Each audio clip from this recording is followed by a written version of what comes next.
Hey, how's it going, everybody? So, while I was at work today, I got to thinking, how could I possibly make the nano-carbon alloy factory even smaller? And this is what I came up with.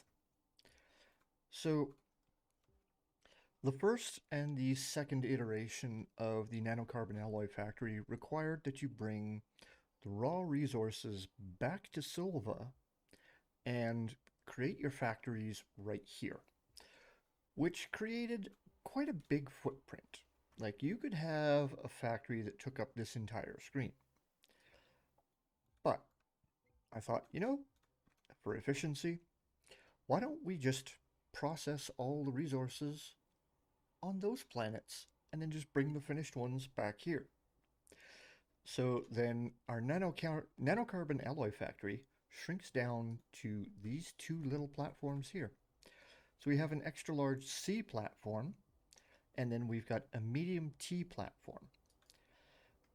And we've got two medium resource containers here. And one of these will be filled with titanium alloy. The other one will be filled with steel. And those will be manufactured back on another planet. And the finished resources will be brought back here. And they'll just be placed right here.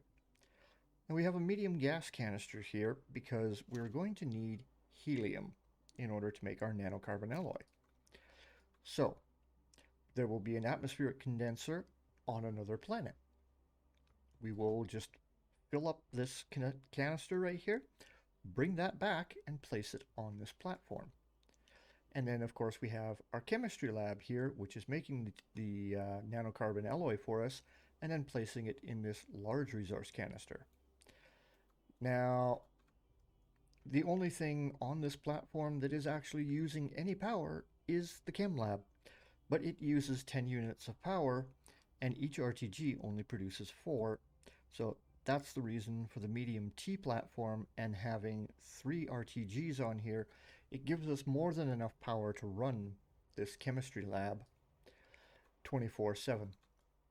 So all we've got to do is go back and forth between the different planets, collect our resources, and the only resource that we are actually going to have to manually collect is, of course, the organic around here, which we're going to need to turn into carbon. But we can do that on the other planets. So the one that we're making the steel on, we're going to have to go there and collect as much organic as we can, or collect a whole bunch of organic here. Fill up one of these large resource canisters, or even a medium one if you want, and take that with us. And most of that, the titanium and the steel, is mostly going to be processed on Glacio. So before we leave here, we could gather a whole bunch of organic from all these plants and trees and everything. Actually, no, the trees don't count. That's right. So just the plants. And fill up one of these, put it on our shuttle, fly to Glacio, drop off all of our organic, and then pick up the finished steel and the titanium alloy and bring that back and place it here. And then I got thinking, well, what's the most efficient way to collect resources? And that, of course, is an auto extractor. And then I thought, well, how can we make this as small as possible and efficient? So this is what I came up with for that idea. So we've got an auto extractor, which draws 8 units of power. We have an auto arm, which draws 1 unit of power, and a portable smelting furnace, which draws 2 units. So altogether, we're pulling 11 units of power here, and we have 3 RTGs producing 12 units of power. And that is all mounted on a large storage system, which is mounted on a large platform B.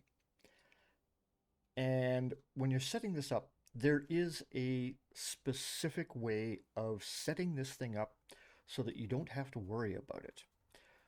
because if this canister is within the circle back here of your auto arm will place the resource in the canister. So when you set up your little auto extracting station here, you want to set it up, take your large platform B, put a large storage on it, put your auto arm on one end, and place your canister as close to that auto arm as you can, because then, as you can see when we look at the auto arm, the blue line at the back there, the canister is just outside of that circle, which means the auto arm doesn't even see the canister. The only viable place that your auto arm sees to put resources is here on your portable smelting furnace.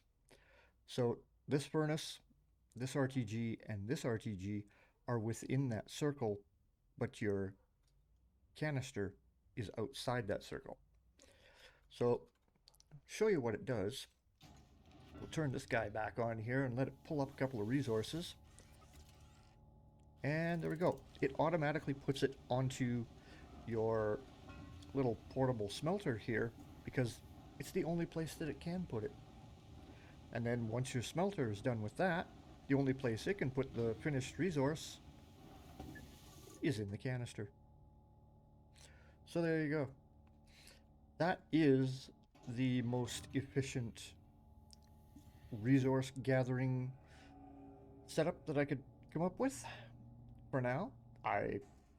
If new parts become available, I may revise this, and I may revise that too, although that is as small as it could possibly be without bringing raw resources back. So there you have it. This is the nano-carbon alloy factory revision 3. So till next time, catch you later.